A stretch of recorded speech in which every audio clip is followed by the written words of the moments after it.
I say we started last night at 9 o'clock. We just had breakfast. It's 4 p.m. the next day. Yeah, you bet. Working normal hours around here. Hooray! Hooray! That's right. We should be able to get 2 or 3 more strings hauled. See what the current's doing. I think we're going to get in that tidal vortex where the current slacks off at night. It's running pretty hard right now, but we're getting the gear up. Oh boy!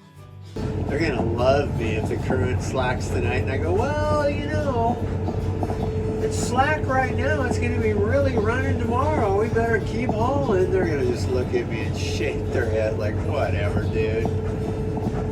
Spent 36 hours. Maybe we just take a break.